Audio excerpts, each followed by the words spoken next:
Now, let's get into another crazy story that's come across the King Roman News channel desk.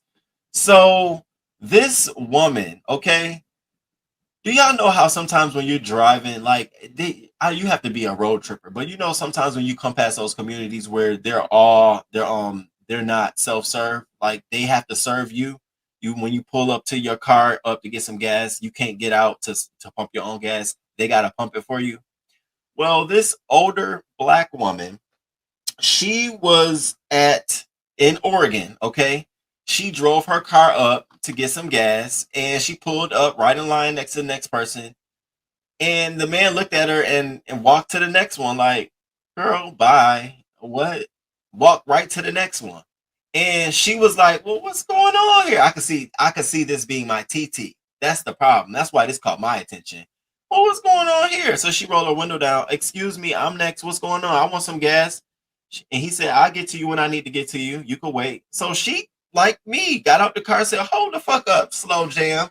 So she go out and go in the store like, yo, I pulled up. Everybody getting gas but me. What the fuck is tea? So the lady in the store is like, oh, comes out. Why aren't you pumping her gas? You know what he says? I don't serve black people. And the lady and the woman who worked there looked at him like, so the woman proceeds to pump her gas. And the lady said, I have never heard anything.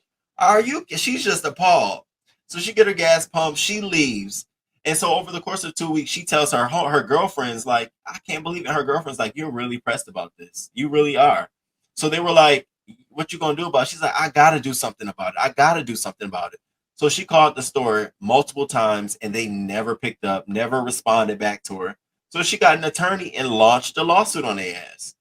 And after they got served with her intent to launch a lawsuit, within 30 days of this incident, they had faked 4 write-ups on this employee to falsely say we was getting ready to fire him anyways. So why are you suing? It should be no issue. He's already gone. And so when they got the letter, they said, look, we'll give you $12,000. She said, bitch, please, I'm going to court for $1 million. Jury awarded the woman $1 million fucking dollars. Do you hear me? Oregon jury awards $1 million to woman told I don't serve black people at gas station. I said, can I get to a gas station? I need somebody to say this to me. What? I said, wait a minute. What? This sets precedence for a lot of people in a lot of different places. I mean, how many of us have felt this angst? Now, I'm not saying go egg a bitch on and say it, but damn, mama, you got $1 million. First, they said, we'll give you 12 sacks. She said, no. Now, this happened in 2020. She sat this shit out and she just was awarded this. Go ahead. It's little things like this that makes the movement feel so fucking good. It makes it feel so good when people say, we won't see no justice. Well, you know what? We got one woman got $1 million. That's raising the bar for her whole fucking family. I'm gonna be honest with you, off of her pain that she faced at some racial discrimination. So she goes on to say, Wakefield's lawyer says she stopped for gas at Jackson's food store, got the nerve to have the last name Jackson, in Beaverton on March 12, 2020, and saw the attendant Nigel Powers ignore her and instead pump gas for other drivers. When she tried to ask for assistance, he said, I'll get to you when I feel like it. And so the jury was like, after carefully reviewing all facts and evidence, including video surveillance, we chose to take this matter to trial because we were comfortable based on our knowledge that the service related matter concern actually reported by the customer was investigated and promptly addressed. The company didn't elaborate, but said Powers was never questioned by the company about the racist comments and was disciplined only for failing to serve customers in the order of their arrival. I said, well, I bet you they mad about this. So the company is really mad. They felt like why is she suing us? The issue here was that he didn't serve you properly in the order that you were supposed to be served. And because of that, we've written him up and he was written up multiple times. So we got rid of him. What is the we didn't she never told us that she got a racist remark or comment. We didn't know about that until after the fact. Oh, until you got the letter. Why y'all wasn't picking up the phone calls? You have another whole employee who knows about this. What? I'm glad they saw through y'all bullshit. So y'all get into this clip and shout out to this woman. It made me I felt so proud for her. I knew it had to be a win for her. I mean, you get a girl. I'm looking for my hit. Why? Wait, why? What stores do I need to go into? the fuck? I ain't shopping right. That's the problem. Fox tonight, a jury has reached a $1 million verdict in a racial discrimination case. And it comes after a Portland woman says a convenience store worker in Beaverton told her he didn't serve Black people as she was trying to buy gas. Fox 12's So-Young Kim sat down with Rose Wakefield and her lawyer and joins us in the studio with the story. So-Young? Pete, Nora, Rose says it's been a tough nearly 3 years since the incident, and now after the verdict, she feels she can finally try and move on from this.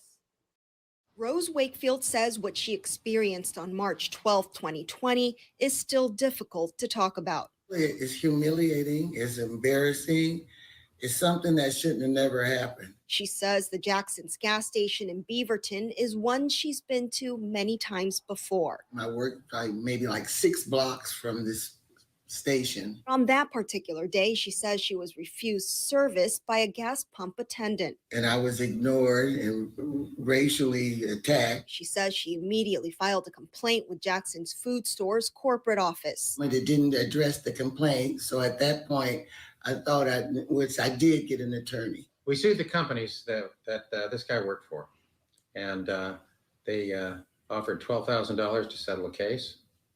And we said, no, we'll go to trial. Her attorney says the complaint was filed for racial discrimination in a place of public accommodation. Within 30 days of this incident, they wrote up the young man who'd said, I don't serve Black people. They wrote him up 4 times for talking on the cell phone on the job. In the year and a half there, he'd never been accused of that, but all of a sudden 4 times in 30 days, and then they fired him after they papered the file. And this shows that they knew that he'd done exactly what Rose Wakefield accused him of. And says on Monday, a Multnomah County jury found that Rose did suffer racial discrimination and awarded $1 million in damages. We want this corporation and other corporations to know that accusations of racist conduct by their employees need to be taken seriously. Rose says she feels she can finally find some closure. I feel relieved, vindicated. We did receive a statement from the president of Jackson's Food Park. Since we have a zero tolerance policy for discrimination of any kind, we serve everyone, and that they, quote, respectfully disagree with the jury's ruling because our knowledge does not align with the verdict. Live in studio, So-Young Kim, Fox 12. Wow, your knowledge don't align. What about with the video? What do you mean your knowledge don't align? Come on now. I mean, the proof is in the pudding. What do you mean your knowledge don't align with the verdict, so you don't agree in it? Yeah, that $1 million hurt for a little small ass store, Jackson. I bet you take very careful about your employees now. This is why people are very cautious about how their employees represent them, which is why anybody out here speaking on behalf of their employer when they shouldn't be about any incidents that happen at their site can be held accountable and liable. Especially if charges are involved, stalking is involved, especially any of those things, guns are involved, and you have an employee from that calling themselves being part of the investigative team to leak out information, your ass can be held accountable too. So I wanted to show this. Okay.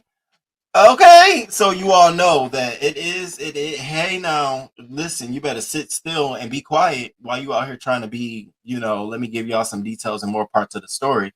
You better be cool. You better play it right, honey. If I was you, I would lay low, take some time off of work, and act like you don't know a goddamn thing while you're around here running your mouth.